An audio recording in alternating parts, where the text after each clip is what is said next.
This episode of Couch Potatoes Unite! Is sponsored by Blue Bridge Games. For the games and gifts you won't find anywhere else, head to Grand Rapids, Michigan's friendliest local game store, Blue Bridge Games. Blue Bridge Games carries an extensive line of board games, card games, role-playing tabletop games, Magic the Gathering, and more. Stop into their storefront on East Fulton or shop with them online at bluebridgegames.com. You say you want to watch a drama. You say you want to watch a comedy. Well, you can watch it with your mama. Or you can watch it with your daddy. You'll even sit and watch it with your middle schooler. So you can come and talk around a water cooler. We're watching all day and all night. Couch Potatoes Unite. Whoa, whoa. Couch Potatoes Unite. Whoa, whoa. Couch Potatoes Unite. Hello and welcome to a brand new episode of the podcast entitled Couch Potatoes Unite! Which is based on a blog of the same name, because this is how we carry on, wayward sons. If I haven't made that joke before, I'd be shocked, but now it fits, and it's the last one, so I'm doing it again. My name is Kylie, and I love TV. If you feel the same, keep listening and or checking out our website, couchpotatoesunite.wordpress.com, as you're bound to find some common ground or something you like. For at Couch Potatoes Unite, we're all about the wonders and the unique long-form storytelling of the small screen. CPU! Hopes you've been following releases of brand new episodes of the podcast on Wednesdays, as well as new blog entries on some Tuesdays, and as always, we have several more new episodes on the way. Because the panels and I live lives behind our podcast, the episodes are published once per week. Subscribe to the website or podcast via iTunes, Apple Podcasts, Stitcher Radio, Google Podcasts, Spotify, iHeartRadio, CastBox, Amazon Music, basically wherever you get your podcasts to stay on top of brand new episodes. Episodes already published discuss a variety of shows around the water cooler, including, but not limited to, Stranger Things, iZombie, The Good Place, Game of Thrones, Grace and Frankie, Mr. Robot, Altered Carbon, The Orville, Outlander, Westworld, Fuller House, Schitt's Creek, Marvel's Agents of S.H.I.E.L.D., The Crown, Better Call Saul, Doctor Who, Chilling Adventures of Sabrina, and Big Little Lies. Plus, new episodes are in the works, including revisits for The 100, This Is Us, Charmed, Riverdale, The Good Doctor Catching Up series panel will get caught up on Season 4. The Call the Midwife Catching Up panel will get caught up on Seasons 3 and 4. The American Horror Story franchise series panel will talk about Season 1 of American Horror Stories. The DCTU series panel will reflect upon Season 4 of Black Lightning, and the Star Trek 50+ series will discuss Season 1 of Deep Space Nine. We'll be launching new panels covering the Animaniacs, Killing Eve, Brooklyn Nine-Nine, American Gods, Grey's Anatomy, Cobra Kai, Peaky Blinders, The Marvelous Mrs. Maisel, A Discovery of Witches, Titans, and Umbrella Academy. And because we look back at shows now past, we'll travel through time and experience all sorts of identities with Quantum Leap. We'll cry bazinga for Big Bang Theory. We'll navigate the witty political satire of Parks and Recreation. We'll become psychos for Psych. We'll go where everybody knows your name with Cheers. We hope you'll be listening when we talk about Frasier. We'll know that's what she said when we talk about The Office from the UK and the USA. We'll show off our kung fu for Chuck, and we'll debate whether saving the cheerleader actually saved the world by looking at all iterations of heroes. By the way, did you know that CPU also from time to time goes live? We've been live from bunkers, comedy shows, Comic-Cons, and game stores. Plus, we're planning more live appearances and other cool stuff. It's true, including in whatever we're calling these times. So make sure you like or follow us at our Facebook page, our Twitter at CPU Podcast, our Instagram at Couch Potatoes Unite, or subscribe to our website, YouTube channel, Apple iTunes channel, Stitcher Radio channel, or find us on Google Podcasts, Spotify, CastBox, iHeartRadio, and Amazon Music. In the meantime, if you don't hear a show in this podcast format, fellow panelists and I still write reviews, and we always seek new panelists, so if you have any interest in joining the discussion, say hello by finding us at any of the outlets I've mentioned. At the very least, stop by and leave us a thumbs up, comment, or review. We like feedback, just don't obliterate us in our world simply because you're bored. Who do you think you are, Chuck? Today, we're around the water cooler because our long-standing panel of supernatural monster hunters, angels, demons, reapers, and cosmic dicks, they get to tell you which of these they are. Namely, Nick, Kels, Jeremy, Jen K, and Jen S have gathered together one final time to take a look back one final time at departed science fiction fantasy horror series Supernatural, which aired for 15 total seasons from 2005 to 2020 on the WB and later the CW. If you aren't already aware, from time to time, CPU chooses shows of all types, but usually have some fame or notoriety to reminisce about and to consider whether or not they age gracefully, like Sam with his low cholesterol supporting salads, or don't hold up as well, like Dean with his high cholesterol causing love of pie and most meats, fights and a bevy of fried food and general dangerous line of work. As such, this is another chapter of our Looking Back podcast episodes where we review a show that has been gone, either by natural end or cancellation, for some time. And today we're reflecting upon Supernatural in an episode that represents the second of our two-part goodbye miniseries, in which we salute the end of our watch of one of the most important cultural touchstones in TV history, at least from a cult perspective, for better or for worse. To remind the listener a final time, and if you didn't already know, Supernatural is an American dark fantasy television series created by Eric Kripke. It was first broadcast on September 13, 2005 on the WB and subsequently became part of successor The CW's lineup. Starring Jared Padalecki as Sam Winchester and Jensen Ackles as Dean Winchester, the series follows the two brothers as they hunt demons, ghosts, monsters, and other supernatural beings.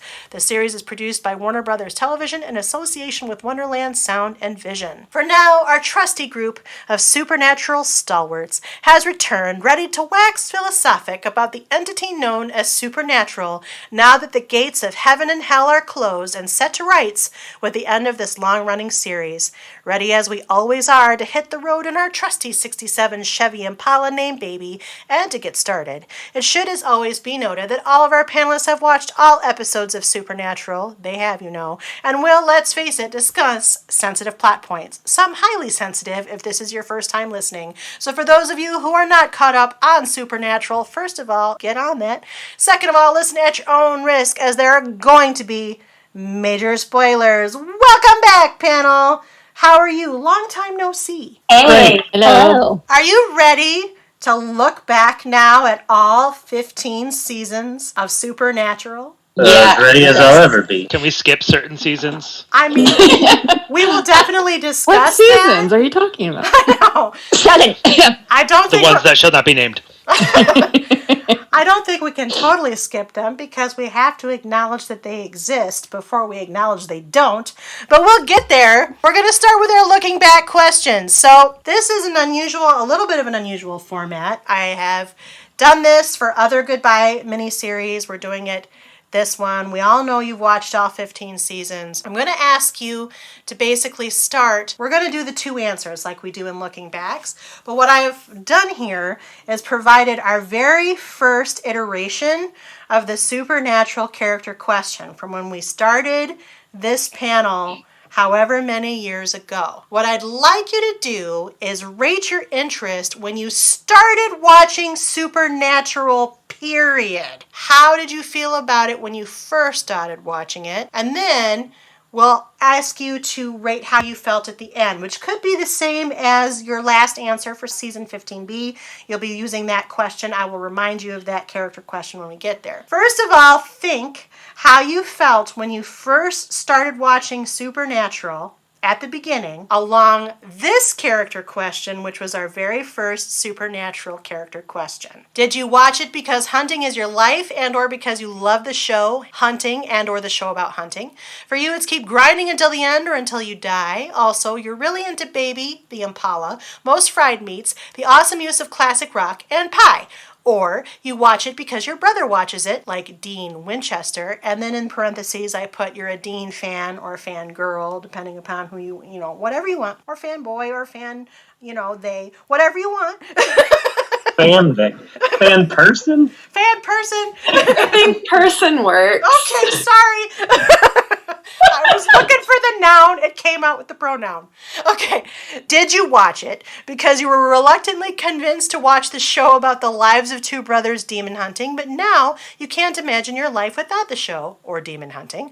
Also, you're deeply concerned by the moral implications of what the brothers do and the inherent good and evil impulses of humans, the beings you hunt, angels and demons. Or you watch it because your brother watches it, like Sam Winchester, or because you're a Sam fan, insert noun. Do you watch it because your best friend watches it, and or because your best friend is deeply committed to hunting, and even though you shouldn't really be involved with his or her actions or decisions, you trust your best friend's judgment and moral center? Also, you don't have the greatest decision-making track record yourself, despite the fact that you're such an angel, like Castiel, or because you are a Cass fan, of some sort? Or do you watch it because you like to keep your friends close but your enemies closer, and even though you might be the king of hell, you tend to bore easily, and the show clearly entertains you on some level, you at least seem to care about the main characters more than you should, plus you enjoy referring to Sam and Dean as Moose and Squirrel, like Crowley. This is how you felt starting your watch of Supernatural from the very beginning. Who would like to start? This is the introduction part of this episode. What is your name? I believe. Oh, this is Jenna S. Hi, Jen S.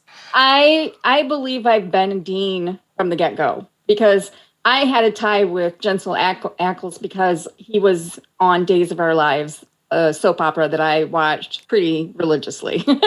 Like, I was a big fan of that soap opera. And so he was on that, and I followed him. You know, he was so young growing up on that. And so when I picked up this show, which I did have a hard time getting into, but he was one that I kept trying and I ended up sticking because of the actor.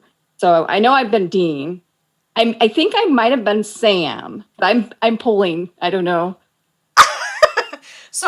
So your very first reaction upon watching the first episode, Yeah, especially I think I was Dean and Sam. Okay, fair enough. Welcome back, Jen S. Thank you. Okay, I'll go next. Okay. What is your name? I'm Kels. Hi, Kels. Thank you for reminding me. So, even though I'm a Cass fan, I do believe that my first episode, I was Dean because I loved the show so much. I think that the description of Dean fits the way I felt about the show better at the very beginning. Okay.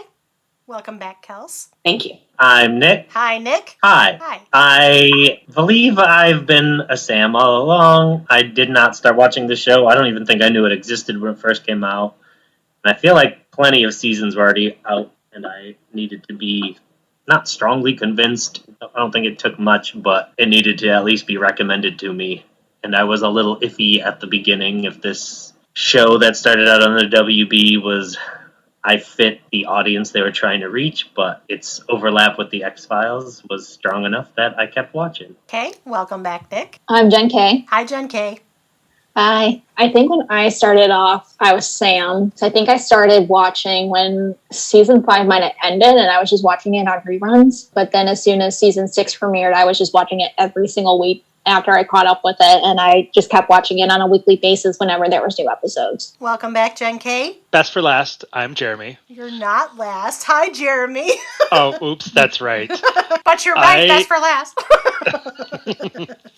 Well, you spoiled it because that means you're next. I started watching the show and I was definitely a Dean because I probably told the story before, but I bought season 1 DVD and watched 3 episodes and then ran back to the store and bought the next 2 seasons that were out. And then over the course of the entire show, I stayed a Dean for most of it, but fluctuated between Sam's and some Casses here and there. Welcome back, Jeremy. And of course, my name is Kylie. I have moderated and participated on this panel all along, as is most often the case. When I watched the first episode, we've told this story. I know I've told this story when we started this panel. I watched this live. I knew it was coming on. There was lots of reports about it. I knew that a bunch of people from the X-Files were involved. Jensen Ackles, who had just been on Smallville. Not in a super likable character on Smallville, but he was like good looking there too. You know, he was going to be on it. And I thought, and plus it had an X-Files like motif without it being aliens. It was still like all the other horror stuff. I watched the pilot live. Within the first 5 minutes, when Mary Winchester gets sucked up and started on fire as she's dangling from the ceiling, I pretty much was hooked for life. There was just no way around. I said, what the hell is this show? And I don't know what's happening, but I must know. And so to that end, I have been Dean pretty much the entire time. Has the show floundered? Yes. But from the very beginning, definitely a Dean. Now, let me ask you, and you can tell me if this is the same for your season 15B answer or not. How did you feel at the end? Because the Dean definition really didn't change much. The Sam definition really didn't change much. The Castiel definition really didn't change much. And I substituted Jackan for Crowley. How would you feel by the end? And or is it the same as your season 15B reaction? Everybody must answer. Mine's the same. as your season 15B answer? Yes. So you are Sam, all the way Correct. through. Mine is the same. So you Dean. are Dean and Sam, or Dean? Just Dean. Okay. I think I went down to Castiel. That was your season 15B answer? Yeah. And that's where you're staying. Yep. Okay. I had the same as Jen K. You did. And you're staying there as well? Yes. Okay. We are nothing if not consistent. Was the question what was our season 15B answer, or is the question what is our overall answer, by the end? What is your overall answer? And basically I gave the prompt, is it the same as your season 15? Got you. Mm-hmm. My overall answer, I think, is actually Castiel. I think I was like really gung-ho into this show until season 5. And then after that, there were certain seasons that grabbed me more than others. But I'm a completionist, and also, I was like you. I knew about the pilot and I watched it live, and so I just feel very invested in the show and the characters, and so I watched it. So I felt invested and compelled. I think there was something like that in the ending Castiel description. And so I stuck with it because of that, and also because I did want to know what ended up happening. But I don't think I was quite at Dean level excitement overall. It was also, I think there was something in the season 15B description for Castiel that was like, you don't like to admit that you like it as much as you do, or something like that. Well, and so I think... Let me read that one. Yeah, can you read it? Yeah. So it goes, you watch it because your best friend watches it, and or because your best friend is deeply committed to hunting, and even though you shouldn't really be involved with their actions or decisions, you trust your best friend's judgment and moral center. You're basically along for the supernatural ride, as bumpy as it is sometimes, and with your best friend, though you secretly enjoy it. Yeah. Yeah. So I'm along for the bumpy ride. I secretly enjoy it, but I'm not I'm not as ride or die as I was when I first started watching it. Although, if you'll recall, my season 15B rating was also that I was Dean. So I did end up in a very good place as well. I just think overall, the arc. Your average is Castiel. My average is Castiel, which is also my favorite character, so not too shabby. All right. Thanks, Kels. Yeah, and let's not be surprised or shocked when I answer that I'm still Dean. Do I think the show is perfect? No. Do I think it did everything right? No. Do I think that a lot of things could have been done better at some points, especially some, as Jeremy called them, the seasons that shall not be named? Absolutely. But what it really boils down to is that this show was a great ride. A great, great ride. And despite the fact that I have undying love for Jensen and will follow him to whatever show he does, just saying it, I don't regret a single hour of watching this show. And I plan to rewatch all, as Jen S has done, which we'll talk about in a minute. I plan to rewatch all 15 seasons myself. I think it would be an interesting exercise. It's something I've never done. I've never gone back and rewatched any of it. I'd be curious to see how I react to especially those early seasons so far after I actually watched them the first time. But I think the show did a lot of things that a lot of other shows hadn't done. I think it did some things that other shows had done and did them really well with so few characters, which is kind of novel for a show like this. I mean, some other shows tend to rotate characters in and out to keep them fresh.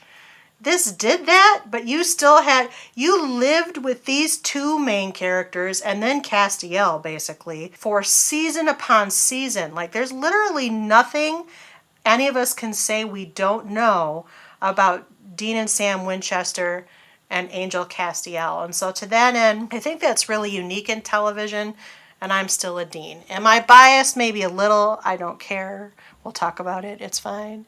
But now we're going to be looking back. So we've already covered season 15B.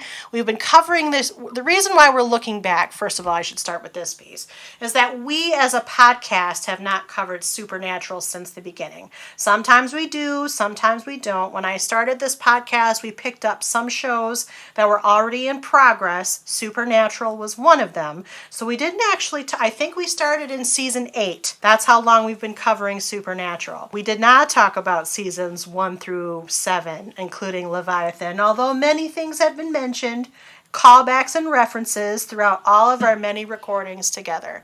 Now we're actually going to take the time to do that, to look back, to think through, to talk about the things. What I actually would like to do, it's not one of the built-in talking points, but because Jen S., you mentioned the fact that, life has happened and COVID has happened and some of these episodes have kind of had to be worked in around stuff. But so in the meantime, Jen S. went back and did what I said I was just going to do a minute ago, which was rewatch all 15 seasons. And how many weeks you said? Like 6 weeks. Okay. So I think if you'd be willing to, please. My brain's exploding. If you would, please take some time to tell us about that experience. And I think that's where we'll start. I recommend you do it. It made me love the show series even more. I know that I had a hard time getting into that first season, but after rewatching it, I don't understand why. And I don't know why, if it's because I've, been through all the other seasons and I'm coming back to the beginning, that starting, how, remembering how they got their start and all of that. It just made me love it even more. So I don't understand why I had a hard time. Maybe I had things going on in life. Maybe I was doing a lot of theater and it wasn't my thing right then in 2000. Well, by the time I got to it, I think there was 2 seasons already done. So I think it was 2007, 2008 when I first started watching it. But now it's just made me love it even more. And I will probably in about 3 or 4 years watch it all over again, because this is not the first time I've done this with TV shows. I've rewatched Buffy twice. I've rewatched Desperate Housewives twice. So it's a show, but this one I can see myself watching again years down the road. But you do pick up on things like, in 2005, maybe their sound effects wasn't the greatest. I never noticed it when I watched it back then, but their sound effects was very funny at some of the stuff. It's just, you'll see if you go back and watch it. Yeah, but it's definitely worth watching again. Is anyone besides Jen and my intention to do so, is anyone else going to go back and rewatch it? I would like to, because I know there's things that they would call back to and I wouldn't even remember, but they gave you a previously on, even though it was multiple seasons. And I have such a strong memory of the first 5 seasons being so good that I'd like to revisit it because it's been so long. Now, I don't know when I'm going to watch 15 seasons of a show, but someday I'll have time again. Well, season 3 is really short. There's only 13 episodes in that season. Oh, yeah. Season 3 That was like way back in the day when they had the writer's strike. Yeah, it was the writer's strike season. Yeah, that's right. Which is okay because that was Hellhound season, right? Mm-hmm. Yeah. Not as strong. Also, Joe and Ellen's season. That was, I believe, 3. I thought that was 2. I think they were in 3. Weren't they? It might have started at the end of 2. Yeah. I noticed that a lot of times things, when they introduce new characters, they'll start at the end of one season and bring them in through it, either strong the next season or here and there through the next season.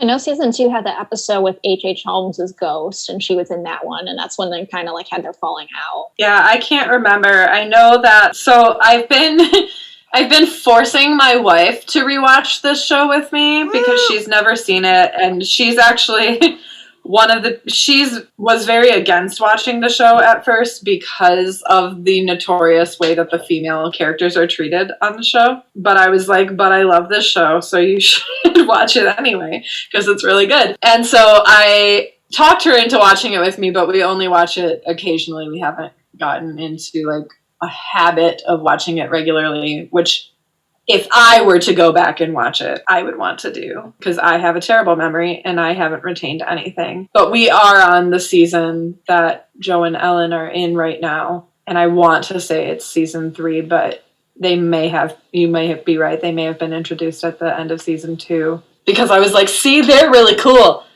And and then she was like, yeah, well, do they die? And I was like, I don't know. Which Selene will know, it means yes. So. I was like, well, everyone dies on Supernatural. It doesn't mean they don't come back. Oh, why would Sneaky you just answer. feed her As that? I'm crying because, you know, how I feel about that. And they never come back. Like the 2 characters that never come back. I'm not salty about it. It's fine. Jen K. Yeah, I'm just brushing past that. Jen K. or Jeremy? I think it was a year or 2 ago, I was rewatching some episodes just from a list where it's like the top ranked 4 episodes of Supernatural. So I watched that for Halloween. I don't know how many times I've watched it because it's been like a few times, but I love the Scooby-Doo mashup's not the right word, but the one where they get trapped in a Scooby-Doo cartoon. That one's probably one of my favorites just because I grew up with Scooby-Doo. But if I do end up rewatching it, I'd probably just go with seasons 1 through 5 because I think those are like the best of the best for Supernatural, and there's a lot to rewatch. So I would rather just stick with the first 5 seasons that I know I'm going to like and remember a lot of stuff. Jeremy?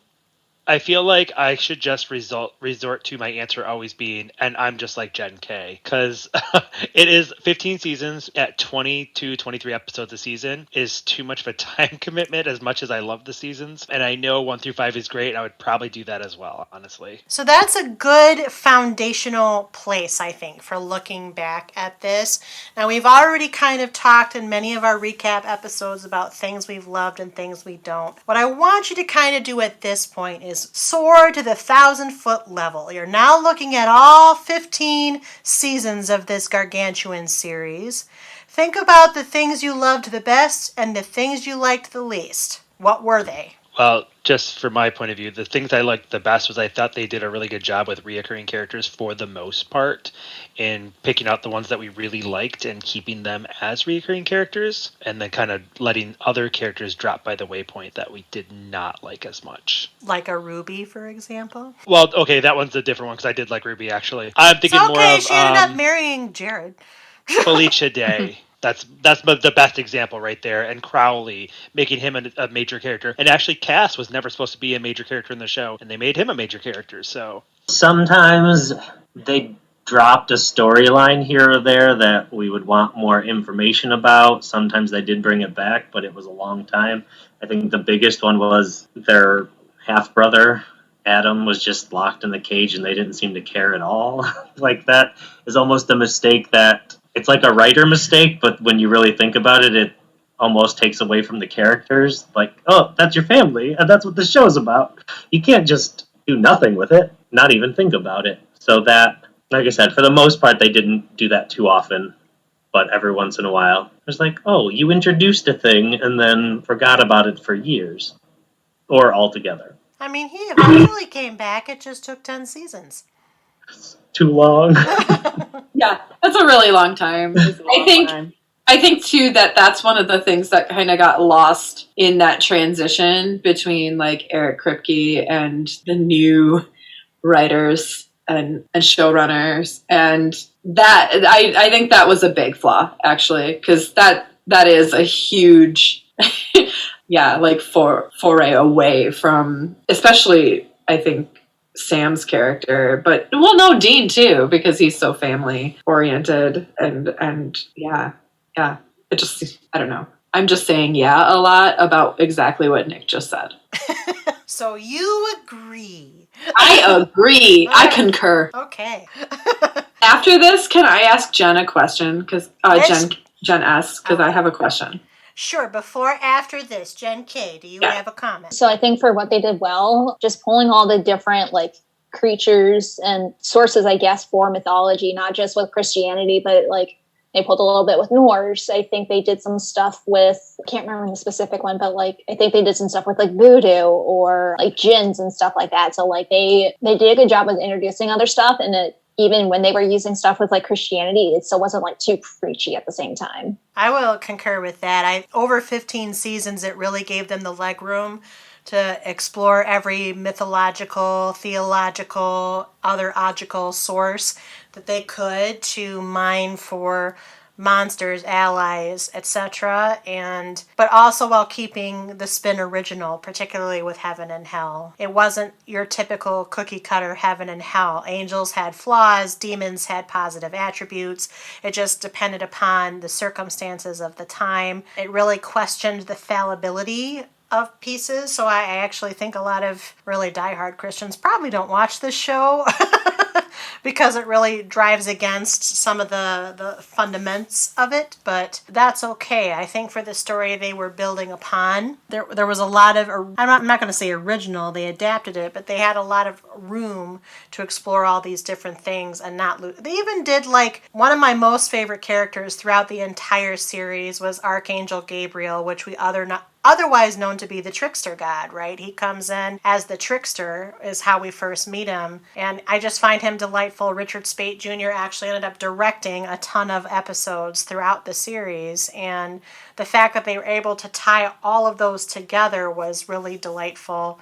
And that the fact that he was sprinkled in throughout most of the seasons, even by reference, was also delightful. Kels, you had a question for Jen S. I do. Here's my question. So, over this entire, however long we've been meeting this podcast, we keep talking about how great seasons 1 through 5 are. And since you just watched the whole thing, I want to know if that holds up. Like, if you think that seasons 1 through 5 are still, the best and everything else was meh. I think they're the best. Seasons 8 and 9 are pretty good. Right there with them. You know what I mean? My favorite seasons is probably 3 and 4. But yeah. So thematically, thematically, seasons 3 is Hellhounds. Season 4 is the Seals of Lilith. Season 8 is when the angel possesses Sam. And season 9 is after the angels fall to earth. Okay, yeah, that makes sense to me. Cool. I was just wondering, because I was like, am I just feeling really nostalgic for 1 through 5? I mean, I've watched now 1 through part of 3, I think, but like I said, not in succession. And so I just was curious. Part of what I remember about that overall is it seemed like they had a plan for the first 5 seasons, and then after that it was, okay, here's an idea, let's run with it, hopefully it's good. And it either was or wasn't to varying degrees. And I think no matter how good any seasons after that felt, that chunk definitely felt like this could have been its own show and it could have ended there and we would have been happy with that. I do think we also got into that cycle of the world's going to end, one of the brothers is going to die, oh, it didn't happen, we fixed everything, oh no, it unleashed something worse.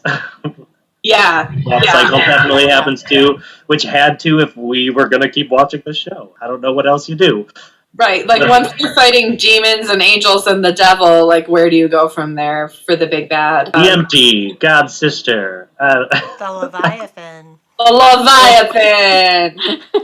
It's important to note, I think, Nick, what you just said is very important. Eric Kripke was the show's creator and the showrunner for the first 5 seasons. So that story is something he had mapped out. As long as the network was going to renew the show, this was the story. And he built up to it on purpose, knowing that the show had that kind of it's going to be renewed or it's not going to be renewed kind of premise. And ended up being much more popular than the network expected. So then he just had full steam ahead to do the 5 seasons. But then he left. He went off to do some other show. He's like, I did my story. I'm done with Supernatural. But by that time, the show was firing on all cylinders ratings-wise, and the CW was new, and they needed content. And so you know who the next showrunner was? Sarah Gamble, the creator of The Magicians, who had the reins for the next couple of seasons. And then there were 2 more groups of showrunners, I believe, for 8 through 11 and then for 12 through 15. But don't quote me on that. I'd have to research it. So there's been a rotation. Usually the showrunners are people that had already been writing on the show, but there was definitely a rotation as these seasons progressed. Yeah, and I knew that about 1 through 5 and, Eric Kripke and why that was so cohesive. But yeah, I think that it's an interesting point that Nick made about the fact that it's apocalypse after apocalypse. And I think that was part of why I started to get so worn out on the show. And why it brought me down from like a Dean to a Cass was because it was like, okay, it's the same storyline essentially and recycled and just like fitting in different elements, it's like a Mad Lib. And that got exhausting, but still fun because all of my friends were there, all my characters that I love and the world that I've seen built. But I think that was a frustrating flaw in the show for me to watch once we got past season 5. Jen S. has mentioned Buffy, which Buffy, as several of you know, Nick certainly does, probably all of you do, that is in my top 3 shows. Buffy, sometimes I say it's my favorite. It just kind of depends on the day, but Buffy the Vampire Slayer is one of my all-time favorite shows. And that one was only 7 seasons, but in the 7 seasons, there were precisely 3 apocalypses. So when we're talking about the circulation of apocalypsi, or whatever the plural is, that part didn't bother me about Supernatural. In many ways, what drove me, besides Jensen, what drove me watching this show was sort of the curiosity about how they would manage to stretch it, manage to make it longer, manage to find more stuff to keep that story interesting, despite the fact that, but then Kels, you raised a very good point, and it's something that echoed something I already said earlier, which is the unprecedented length of this show, coupled with the fact that it has a very small number of main characters, means you end up learning so much. These could be 3-dimensional people. There could be a Sam and Dean Winchester out there somewhere. We know so much about them. And they were, in many ways, comforting to watch. Regardless of what was happening to them or to the world, again, they were comforting to watch because you knew they would come through and save the day. And that's what they were there for. It's kind of that same old, it almost had that comfort level of an old style sitcom, especially when they try to do humor, meeting the genre that we love so much, which is what makes it culty. And so I did not get apocalypse fatigue, as it were, because I think for me that's what comes with the genre. I'm not going to say that they were all great apocalypses, but like if we're talking, so one of the questions I have is to ask you what your favorite seasons were and what your least favorite seasons were, which I think in Supernatural is actually kind of an easy, not always can we say this is the great season and this, they all blur together, blah, blah, blah. I don't think we can say that as much about Supernatural because there's very clear storylines, even if there are repeated apocalypses, even though there are repeated formulae, you know that there are story arcs that are attributable to each of the 15 seasons. So for me, aside from, well, I'll tell you my favorite seasons are 4, 5, and 11. Quite honestly. 4 being the Seals of Lilith, 5 being Lucifer versus Michael and the possession of the brothers, and then 11 is when Amara comes through, because I thought that one was pretty compelling. My least favorite was 6 and 7, Sola Sam and the Leviathan. That was the low point on the series. Sorry, Sarah Gamble, you did nothing for me. What about... Well, maybe this wasn't a big enough chunk of the season because it's hard for me to remember. But when Lucifer was in that rock star's body, I don't know. Oh, Rick Springfield? That was season 12. Yeah. That was 12. Yeah, the overall arc of that one was Mary Winchester was back. See, I remember liking Mary being back. Yeah, it was hard for me to... I was going to say that I think season 12 was one that I liked. I know season 4 is my favorite. That's when Castiel comes. Yes. Yeah. So season 4 has always been my favorite. I did like season 11, and I think I wanted to instinctually say season 12. That's why my favorite was season 2. I think I did watch it kind of out of order since it was in syndication for, I think it was TNT when I was watching it. So that was really the first season I had that I watched it. And luckily, at least with season 2, I was still able to catch up on a lot of things that might have been lost to me if I started at a different point in the series. And season 2 is when Sam was manifesting his Azazel powers. The actual powers when he actually had them, not the references that came after that multiple times. Or the weird point where he was drinking demon blood to get stronger. Correct. All of that. Yeah, so I guess it's hard for me. I think from what I can remember, the first, it sounds like three and four, but that first chunk of 5 seasons would be the highest point, and then the Leviathans being the lowest point. And But everything after that being a plateau? I guess a blur to the memory. Oh, Jeremy? I'm just going to skip right to my least favorite is Leviathan. We all know I this. think that's consensus. Jen S., would you agree? You just rewatched it. Yeah. So I actually was dreading season 7.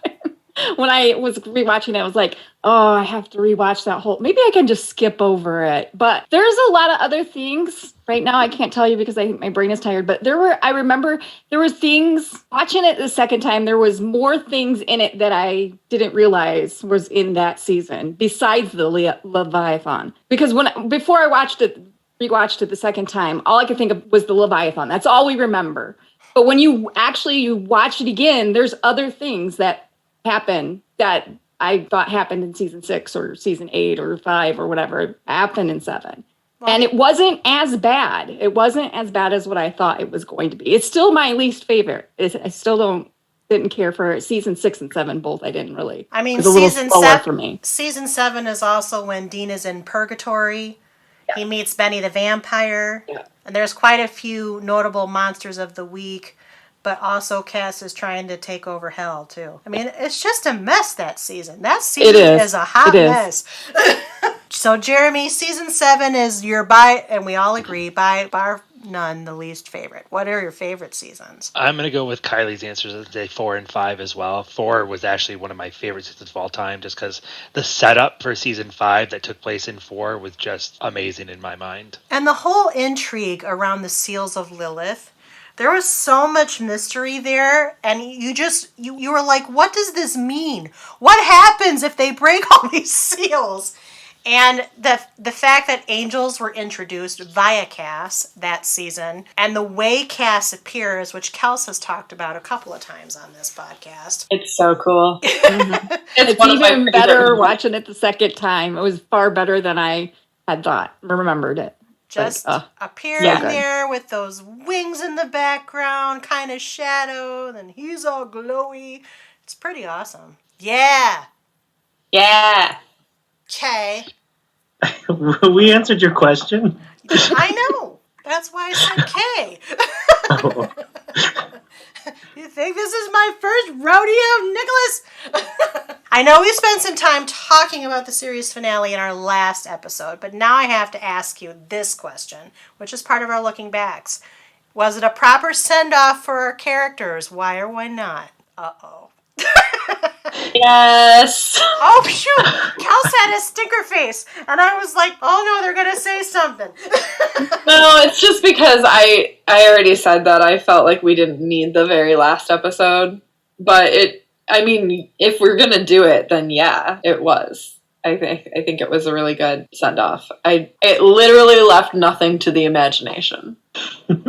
Which is, if you listen to the previous episode in our miniseries, was Kels's major beef with the whole thing to begin with. However, this is not a leaving it to the imagination kind of show. I guess it's not.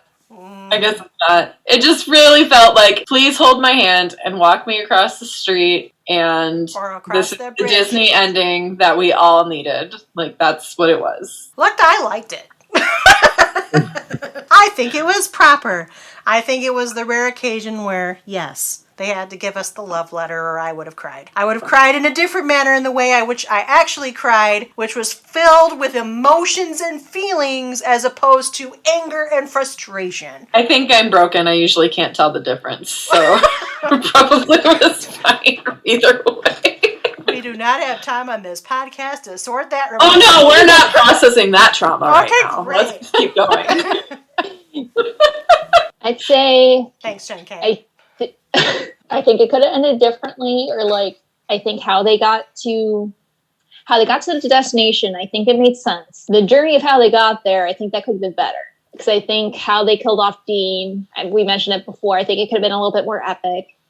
I think the montage of Sam getting older and aging, not as realistic as it could have been, but I think for how they ended up and actually being able to have some sort of fulfilled afterlife, I guess, and like that they're together even in the afterlife, I think that was a good ending for both of them. Jeremy, do you want to sign off on Jen K's answer? You want to steal it too? A little bit, but I also want to point out that I don't think I could have thought up a better ending for it that would have been more well received by more fans.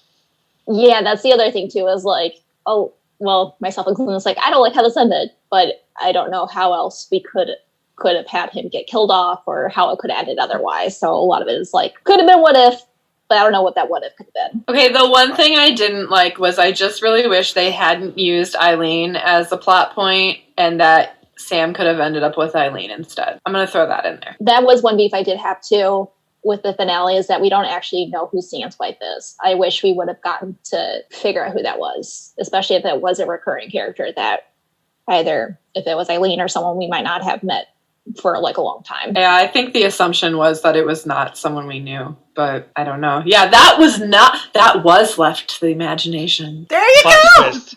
He's crazy. He's in an insane asylum, and that's not really what happened. No, because that was on They did that in Buffy! season, what, 8, 9? 5, I thought. 5. Or like, oh no, that's when they go undercover in the asylum. Or maybe it's So the whole I have no thing idea. really ended in the asylum. And no. It was all Bob Newhart's dream. Well, that's a throwback. Hashtag throwback. I was waiting for someone to say that, actually, so that was perfect. Jen S., in your 15-season rewatch marathon, Oh, I'm tired just thinking of it. Yes.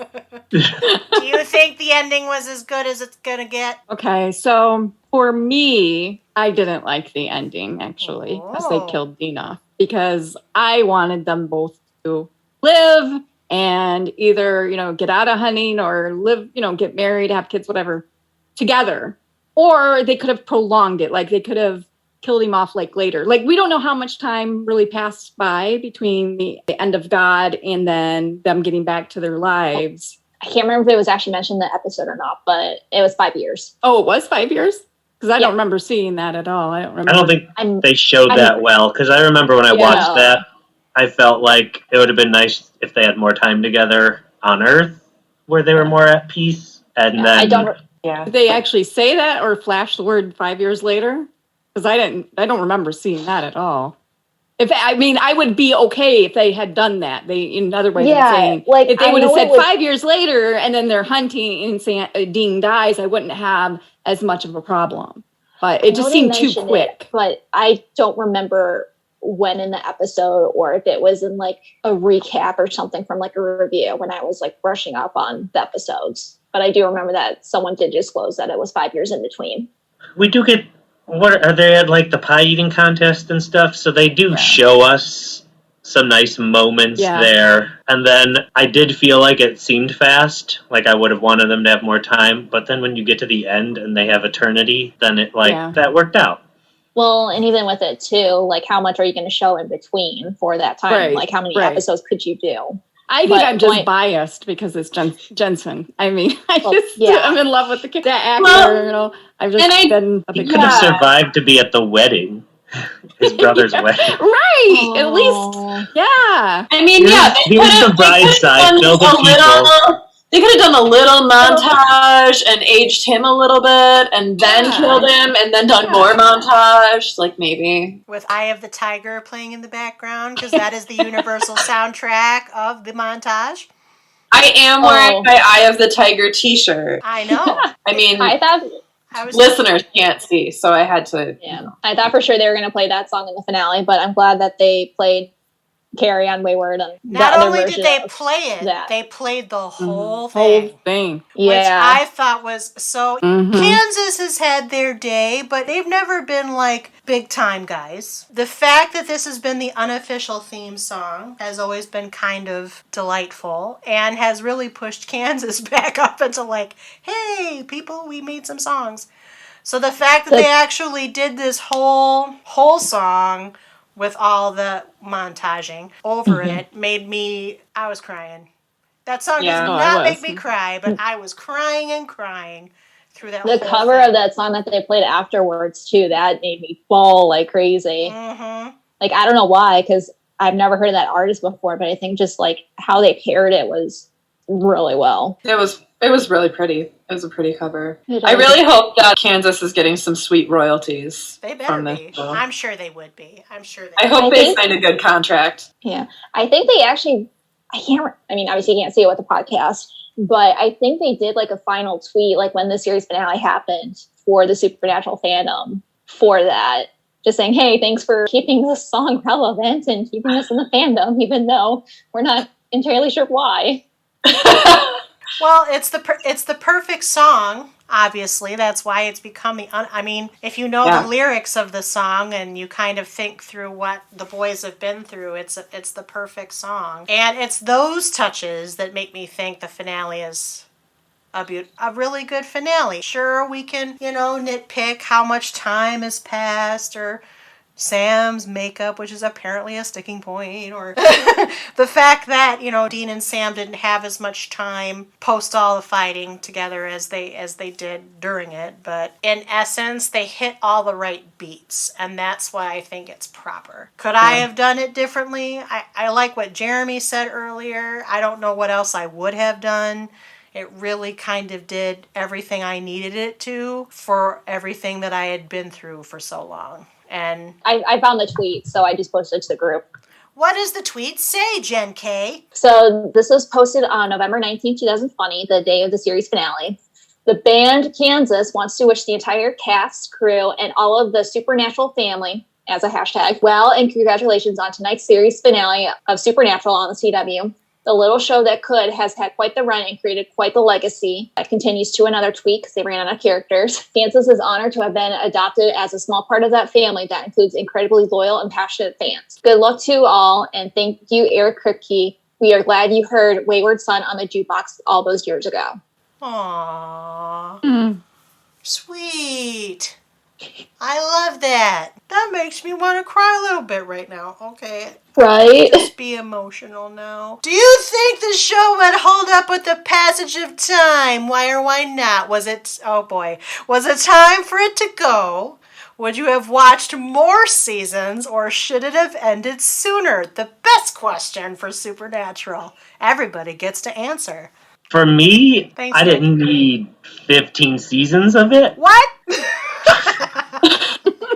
And the real reason I don't think we needed 15, 20 episode seasons is because I do want to rewatch it. And if it was either fewer seasons or fewer episodes per season, it would have been it would be easier to rewatch, and I think we would have less not as good episodes. So I was definitely fine with it ending at 15. And you think If there was another season or two, I of course would have watched it. Like, each season is enjoyable, but Yeah. man, there's so much content these days.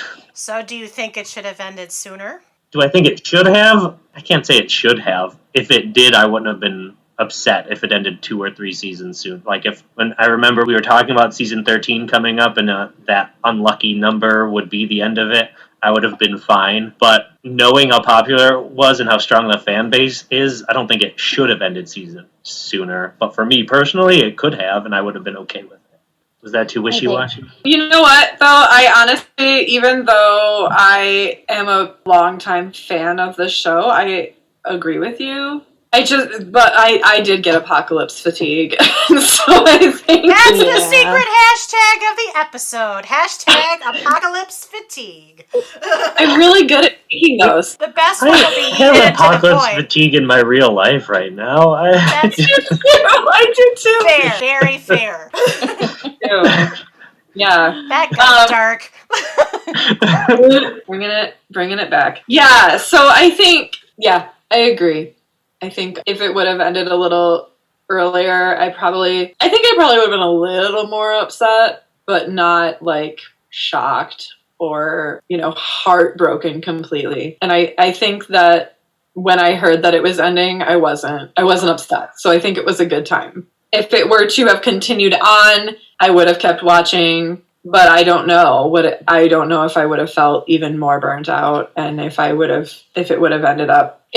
felt below a Castiel, I don't know. That would have been so sad. So I'm glad it ended when it did. I'm of the opinion nowadays that no show needs to do more than 15 episodes in a season. Like, I like a smaller season, and then we can see it last longer without, I don't know, stretching to pull ideas, and instead of watching characters grow over time instead of forcing things. Because we have to hit this number, I'd rather create the number of episodes that we have story to tell. I think luckily a lot of the primetime networks are realizing that too, since they don't have, at least before they were trying to stretch all the way to 24, but now that some of them are coming like halfway through the normal like TV season, they don't have to have all 24, which is definitely helpful. The Marvel shows are really proving that on Disney Plus, that it's like, oh, I would have been mad if a show I liked only did 6 episodes of a season, but they're so good that it's like, oh, that was right. That's what they should have done.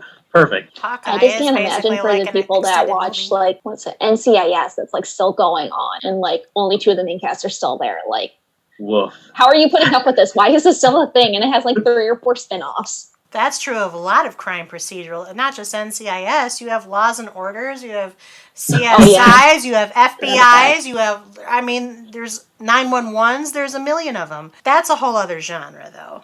I personally think that this show would hold up. I think they purposefully made Dean sort of an out-of-time character to make that easier for longevity. Would I have watched more seasons? Yes. Do I think it needed more seasons? No. Do I think it needed less seasons? I can't say that because we didn't have less seasons. I wasn't mad at it by the time it was done. I mean, I can tell you there are shows like, for example, Kels came up for this secret hashtag, yeeted into the void for Chilling Adventures of Sabrina, because that really should have just ended after like the first 8 episodes. So some shows are like that, you know. I think Supernatural was quality, consistently quality as opposed to other shows. It may not have been consistently quality, its own quality throughout all 15 of its seasons, but you know, I think they found the spot. They ended it. It probably would have been stretching it to go on more, but I wasn't mad at it either. And I think it would hold up. There's not a lot of pop culture references that are married to the year in which the episodes are made, which helps that. Like the only thing really is just like, especially watching in the beginning too, where you see the technology before, like they had smartphones and stuff. Like it would age like that, but otherwise, in terms of like content itself, I don't think it would age. Like I think people could still watch it and enjoy it without it feeling like super dated. It's the same experience watching the X-Files. Let's just be real. You see the phones they're using in those early episodes? They're practically the length of your arm. Just saying. Any other thoughts on that question? I've got quietudes in 2 corners of my screen. I will just point out that I think it could have ended a few seasons earlier in a different way if they would have chopped out, for instance, season 7. And also, if they would have chopped out a couple seasons, maybe they could have focused more on a spin-off or, you know, something. A spin-off like the Wayward Sisters or something else? Oh, I was going to say something else, but Wayward Sisters was never going to catch my attention. That's why I asked. What spin-off would have caught your attention? I wanted to see something about with the Men of Letters, maybe. Ooh. It would have been a good version of, like, the Librarians.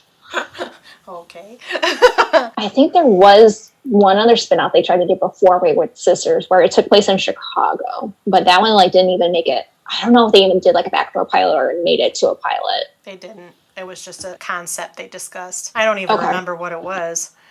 Yeah.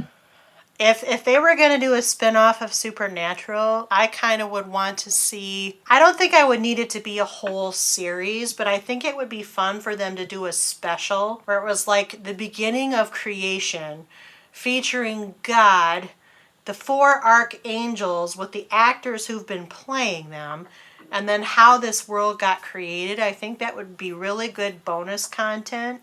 And then plus you'd get to bring back all those people, which were very good, fun people to watch. It sounds like you're describing a Terry Pratchett and Neil Gaiman kind of thing. What's wrong with that? Nothing. Yes. There you go. Get them to write it. Oh, wait, he can't. Terry Pratchett can't. I know, I've just remembered. But Neil's still around and he writes for TV. Get him to write it. I mean, if we write to him on Tumblr, he might. Okay, that is your assignment. I'll tell my wife to do it. She uses Tumblr. I was like, I think I might have once tried to start a Tumblr, and that was the extent of it. I feel I technically have a Tumblr, but I only go on there every like 6 months. Because my wife sends me things, and then I go, oh, you sent me things. Yeah. I think that's how like the supernatural fandom like really like I don't say got its start, but like really found its like community and like its popularity was through Tumblr. That's a lot of fandoms. But there's a lot of fandoms on Tumblr. Supernatural has more broad scope when it comes to your social media and other platforms. So I wouldn't just sit it right on Tumblr, but Tumblr has the format where those fandoms can connect a little bit more easily and a little bit more image content. But I'm horribly hip and uncool, and I don't do these newfangled things like TikToks and Snapchats, and God, I can't even handle it. I'm old. I don't want to know. R.I.P. Vine. Oh, Vine. Vine walked. So TikTok, what was it? Could fly. I don't even remember what the phrasing is for it. No, that is it. Yeah. I tried to explain to my 9-year-old what Vine was, and she just said, why? So that you could have TikTok now. That's what I said. It's like, be grateful. Exactly. I remember. That's not related. Segue. I remember we had Vine for like the couple months before it like went to the graveyard for social media, and oh my God, it was like the hardest time trying to manage it for like a professional account, and I am so glad it died. Like I appreciated watching it for the stuff, but managing it royally sucked. Jen K has feelings. If you were a Vine fan, sorry. But tweet at us, CPU Podcast. Tell us if you miss Vine. I don't know how that relates to I work in social Supernatural. media. I need to have these opinions at least to make my job. So who are your favorite characters, least favorite characters? Favorite plot points, least favorite plot points? We got to do this stuff or we'll never get through this episode. My favorite characters are Castiel and Jack. Dean and Sam. Sam. Dean, Castiel, and Jack. Oh, probably should also mention Crowley too. I'm not going to mention Crowley. I like Crowley and Rowena. There's your spinoff. You would.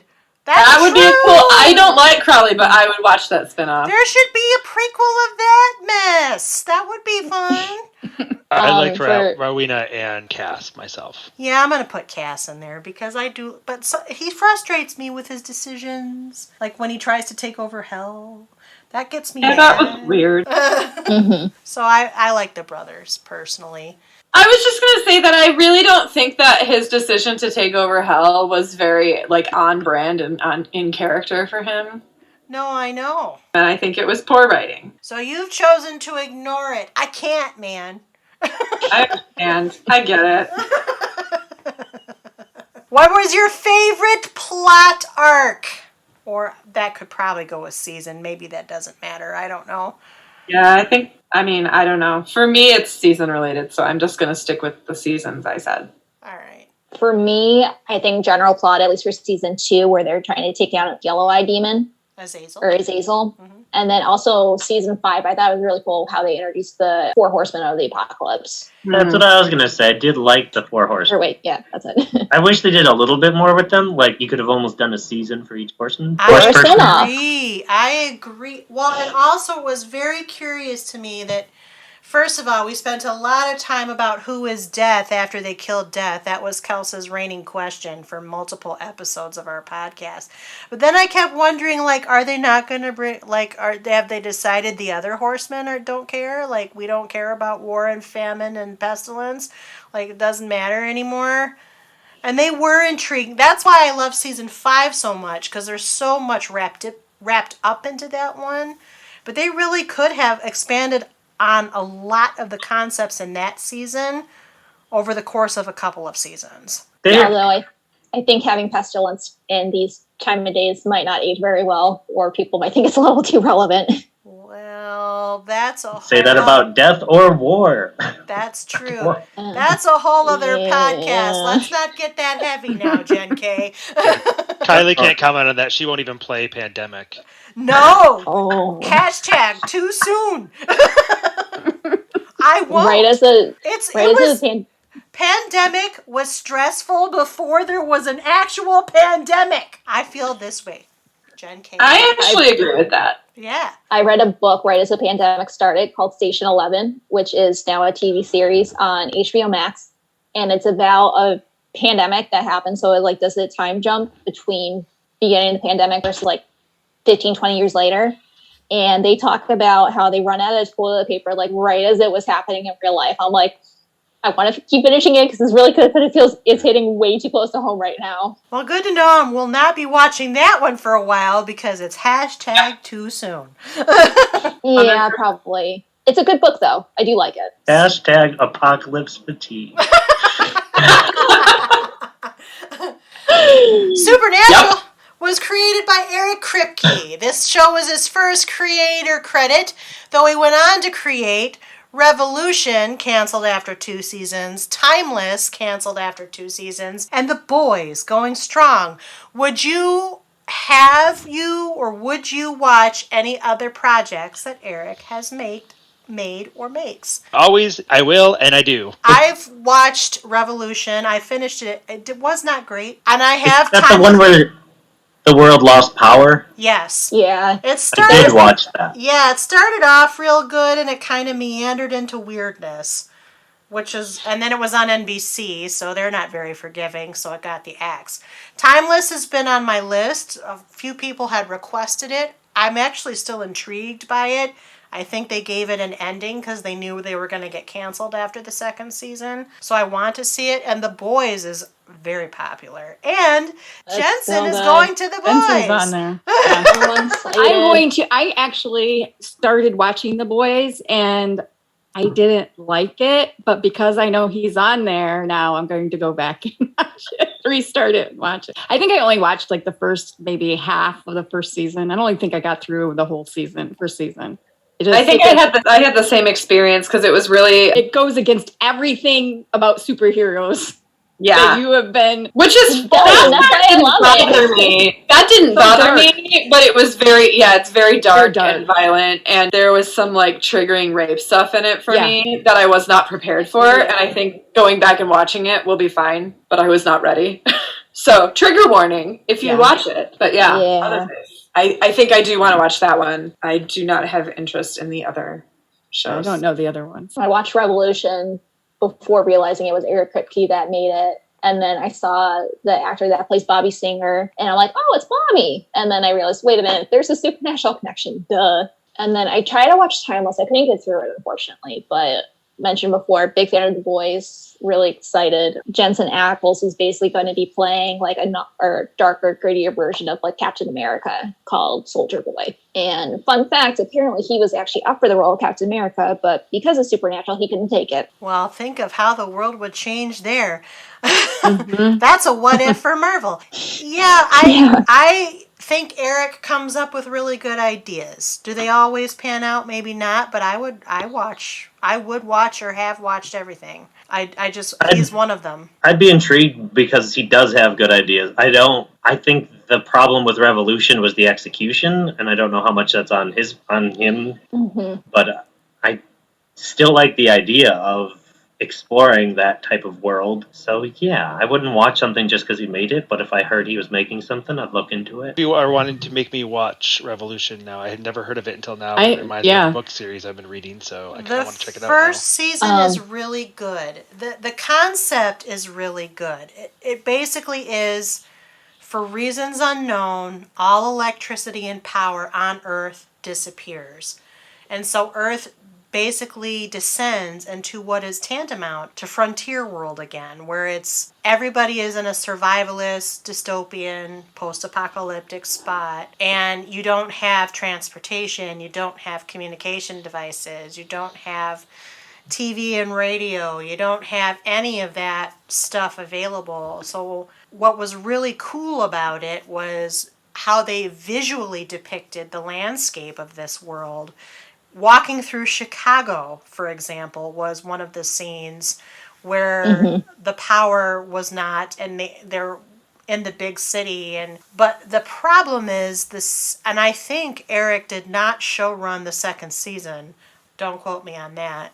The second season right. took a little bit more of a Western turn, where it became kind of like a fight of factions, if you will. Like it became a war of resources, which could have been interesting, but that's not how they set it up in the first season. It was like two different shows, basically. Was there a group of people that actually had access to some electricity at some point? Like it kind of goes on and off that they can get electricity. Yeah. I feel like maybe I did start watching it and didn't finish it. Yeah, it was, they discovered that it hadn't been completely eradicated. They just didn't know how to Get it back.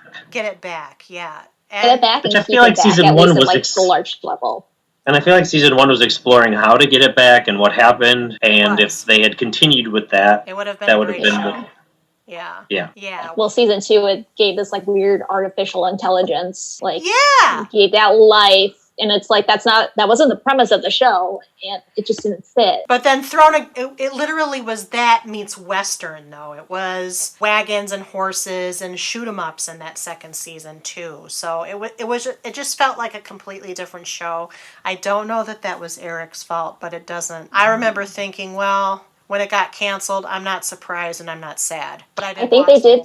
I don't know the format exactly that they did, if it was like graphic novel or a comic, but they did like wrap up the series through that, just so that there was some closure.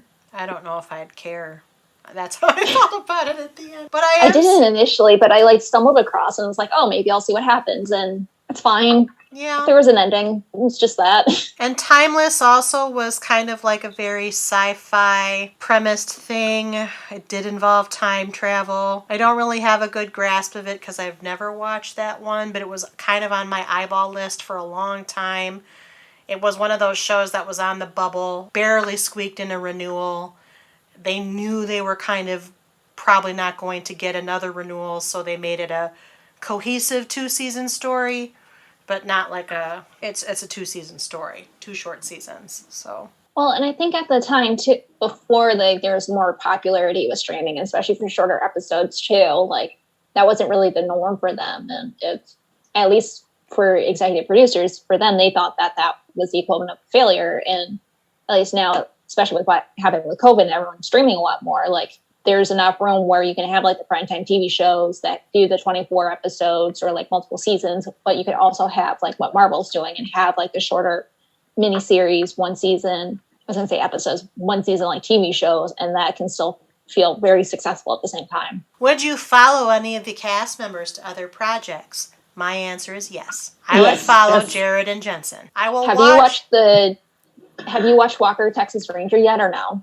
Not yet. I will. I cannot guarantee that I will stick with it because I did not like the original Walker, Texas Ranger with Chuck.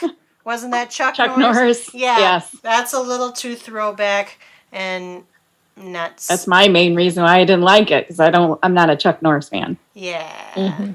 So maybe it'll be more fun with Jared. Maybe.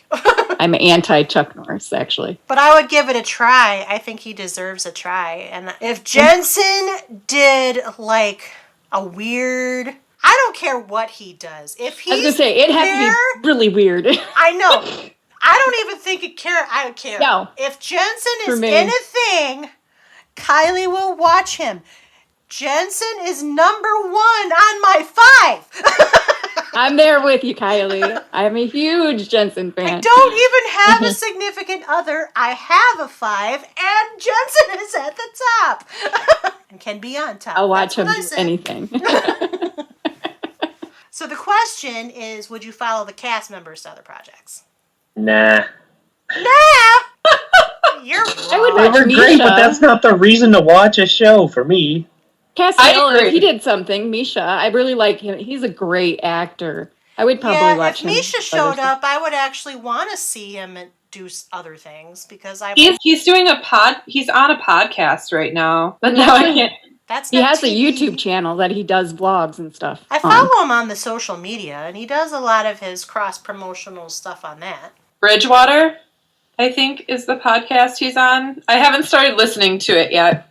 My wife sent it to me, and she was like, hey, Misha's on this, and I was like, cool, and then I haven't listened to it yet. That seems. But yeah, I'm sort of like Nick. I watch shows because they're interesting, and then I'll be like, oh, cool, this person is in it. That's awesome. But I don't follow people to shows generally. Sometimes movies, but not TV shows. Yeah. I think the closest I came was, Breaking Bad seems good. Oh, I love Bryan Cranston. Okay, I'll try it. Like, it was a little bit of both, not I'm following this because of that performer. Mm-hmm. Yeah, for me, it kind of depends. Like, what was an example? Oh, shoot, I can't remember the example. Like, it's happened before either times where it's like, I read the description and then I realize that an actor that I've seen in other projects is in it. Or like I've seen something like the actor like announces the project. I'm like, I had no idea, and it's on the list. Oh, the U.S. version Ghosts, because it has the actors from iZombie. So that's on the list that I want to watch. Rose McIver. Yes. Okay, the one exception was I did watch Batwoman only because Ruby Rose was in it. That's my one exception. Batwoman. Mm-hmm. Such a disappointment. Okay, that is for another podcast, which we already do, but it's the DCTU series, and Nick doesn't want to break anybody's heart, so... Everyone's favorite. Please detect the sarcasm. And that was with Ruby Rose, so I don't even know about Javisha. That's a whole other thing. Oh, yeah, no, I didn't even watch it after she left.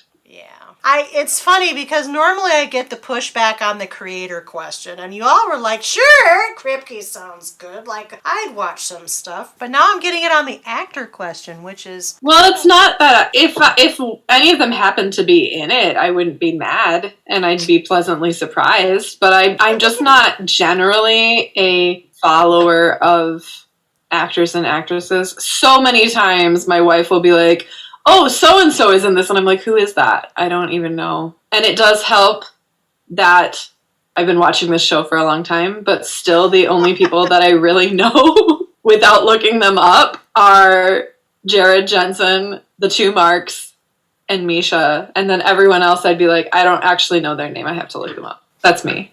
I do follow people, especially if one of them is the top of my 5. Oh, and Felicia Day. I will follow her, though. Now you just countered your own answer. Well, but that's because she's like a cult icon for me. Like, she crosses over shows for me. So it's not just I'm following her from Supernatural. Yeah, so. If it's a nerd show and Felicia Day's not on it, are you even a nerd show? Exactly. That's, yes. And also I watch her, like, on Twitch and stuff. I was going to say, she live streams on Twitch almost daily. Yeah, so it's just like a whole, that's like a whole other thing, I think. Yep. Jeremy, you're quiet. I have the same answer I always have for this question is I don't follow actors to shows. I follow shows because of the content. Be glad you asked. No. I thought you were going to say your answer's the same as what I normally say. Yeah. So in this situation, it was pretty much the same as Nick and Kels. Okay. I think this show could have had more cats in it. As I'm staring at my cats that are around the room. They should have done an episode where they fought like the cat people like in Stephen King's Sleepwalkers. Oh no. They could have just dealt with Egyptian gods. Or that. Yeah, like that.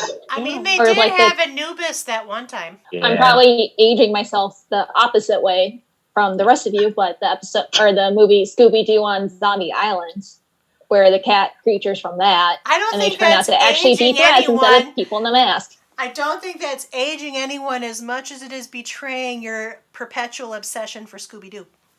Wait, why would it be betraying it though? It's just showing us how obsessed you are with Correct. Scooby-Doo. Also, Scooby-Doo is real old.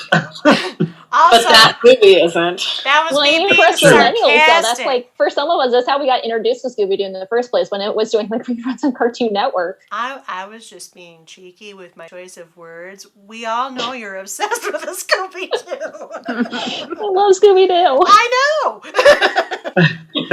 If we ever do a podcast on it, I'm there. Noted. There's like Supernatural. There's a lot to digest. You'll be moderating that, I'm sure. Yeah. Okay. So, now, finally, because we didn't actually go through these questions the last couple of episodes we did about Supernatural. And of course, we feel a fundamental responsibility as being the, so we believe, TV experts. As far as our listeners, we've been talking about Supernatural now for multiple years and multiple seasons. We've looked back at the entire show. Given where you have finally landed at the end of all 15 seasons, would you recommend Supernatural to others? Why or why not? I think I would if they liked. Like, this is a genre show, so I would only recommend it to people who like supernatural type stuff. If somebody really only watches rom-coms or sitcoms or something, I wouldn't throw this out there, but I think it's good enough to recommend, yeah. I'm going to stick with the answer I always have, which is assuming that they like this genre. I would say yes. Start with seasons 1 through 5, and if you like those, continue at your own risk. Which sounds really ominous, and it's not intended. It does. Like, it's just done after season 5. I mean, it is. If you want to keep going, but like 1 through 5 is what I recommend, and then... That's my answer as well. Because otherwise, like, I'd recommend it, but at the same time, like, I know it's a behemoth and the episodes are like 40 minutes each. So yeah. It would take Jen S. was able to watch it all in 6 weeks, but I don't think as many people are that dedicated versus have the time for something. We're talking like 20-hour days. Yeah. Yeah.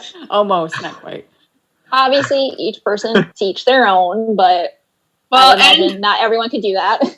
Yeah, and Jen already knew that she liked it, so that was helpful too. True. You know? And she watched it before. Right. I'm going to say the same thing. If they're friends of mine, for one, let's be real, they're into this show already. If they're enemies of mine, I'm going to say start with season 7 because it's the best. Only watch season 7. There is nothing else but season 7. It's just a weird naming gimmick they came up with. How many enemies do you have? Not very many anymore.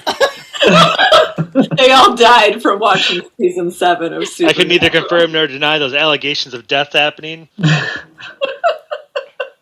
will say they were all sorely disappointed. They regretted both their choices and their making of an enemy in me. It took him a while to perk up, but boy, did he do it. My cold knife is kicking in. Welcome to the conversation, Jeremy. It wouldn't be a Supernatural episode without a Jeremy run like that. Jen S., you've rewatched the whole show an entire second time, as we've mentioned. What's your answer to this question? Yes, I would definitely. But like Nick and Kels, everybody's basically saying is if you're a fan of this type of show, definitely you want to watch it. I would recommend this show. I agree that I probably would be more selective about who I recommend it to. I mean, it definitely is a sci-fi fantasy horror show. And if you don't like any of those things, you're not going to like this show. It's got all those things in it. Done. So if you like that, if you like those things, I'm not going to qualify it on just watch seasons 1 through 5 and then take your risk or whatever Kel said. I think the show is worth going the whole way through, and you can make your opinions. Maybe you'll see something in the Soul of Sam season or the Leviathan season. I mean, there are parts of those seasons that are okay. Mitch Pileggi, their granddad, is in the Soul of Sam season. He was fun to watch. Mm-hmm. I forgot they had a granddad. Yeah. I mean, there were pieces and parts in every season that could be good or really good, and then some seasons had some very bad parts. But that's to be expected in a show that's gone on for 15. I don't see any reason why you wouldn't watch all 15. Now, if you get to season 6 and 7, you're like, what the hell happened? We totally get that because we were you once upon a time, and we can tell you to just keep going. It does get better. But I would recommend it. If you're this type of genre fan, there are a few TV shows in this genre that actually, I think, seal the deal, close the book, stick the landing. I think they do that for the most part. Again, you can quibble. And I think it's worth the time. I do hope to rewatch it, and I watch a heck of a lot of TV, but I do hope to rewatch it. I think the experience would be an informative one, an enlightening one, because I've only watched it one time through. I've never gone back and rewatched any of it. And, if you take our recommendation and you want a rewatch partner, tweet at us, CPU Podcast. I got it in twice this episode because I didn't get it in once. And the last time we talked, which was not so long ago. At this time, is there anything else that you'd like to say at all about Supernatural? No. There was so much buildup and then just such a letdown. So no one has anything to say? DJ Qualls. DJ Qualls. Aww. I feel like we could, but we'd be here like another hour or two. What'd you say, Jen K? I said we probably could, but we'd be here for like another hour or two. I mean, I wasn't trying to do that. I was just trying to get your final note. Oh, no. Good. Well, I think our Supernatural panel has talked about everything Supernatural related they've ever wanted to say. And so to that end, I must thank them so profusely, by the way. This is one of our longest running panels. This is one of the only ones now that we had been doing twice a year.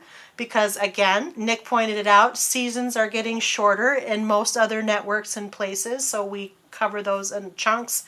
Supernatural is one of the only ones we were splitting out. So I really want to thank Jen S. and Jen K. and Nick and Kels and Jeremy for joining me on this panel, for talking about this, one of my all-time favorite shows, for talking about Supernatural and all of its things. And because we've done that, let's just roll the credits. Couch Potatoes Unite! Was produced by Back Pocket Productions, run by yours truly, the Chief Couch Potato, which is really another way of saying executively produced by me, Kylie Piette. My associate producers are Krista Pennington and Selene Rezmer. I edit this podcast, and our logo is by Rebecca Wallace. Our marketing graphic artist is Krista. Our theme song was written by Sarah Milbratz and sung by Sarah, Amy McDaniel, and Kels Rezmer. Kels played the keyboard, Ian McDonough played the bass, Christian Somerville played the guitar, and the whole shebang was engineered by Kyle Aspinall and Christian. We hail from Grand Rapids, Michigan. Please, if you like what you hear, take the time to rate us, give us stars, provide comments, or review us wherever you get your podcasts. Apple, Stitcher, Spotify, iHeartRadio, CastBox, and Amazon are just a few of the places you can find us, but we're also on YouTube. We have our website. Otherwise, feel free to tell us how we're doing, what we should add, subtract, keep, or toss. You know how it goes. And if you have suggestions for shows we might consider, contact us at our website where we have a guest book, by email at couchpotatoesunitepodcast@gmail.com, our Facebook, our Twitter at CPU Podcast, our Instagram at Couch Potatoes Unite, or wherever you get your podcasts. Though, of course, we add new and old shows to chat about around the water cooler all the time, and always have new episodes coming down the pipe. Just listen to our intros. If you miss old episodes or want to know in general what shows we cover, just search for us. Find us wherever you do searchable things on the internet. Don't forget that exclamation point, or contact us via our website, our email, our social media accounts, and stay up on all the new events and episodes by our humble little podcast, Couch Potatoes Unite! Exclamation point. Until the next time, Supernatural is available to stream on Netflix as that contract between the CW and Netflix still exists, at least for now. That's probably on borrowed time. If you have nominations for shows we should cover on our podcast, contact us via social media or our email. You can volunteer to be a panelist too. In the meantime, and until next time, until next episode, new episodes are published every Wednesday. Keep listening, keep watching. Stay tuned! Bye-bye. Bye.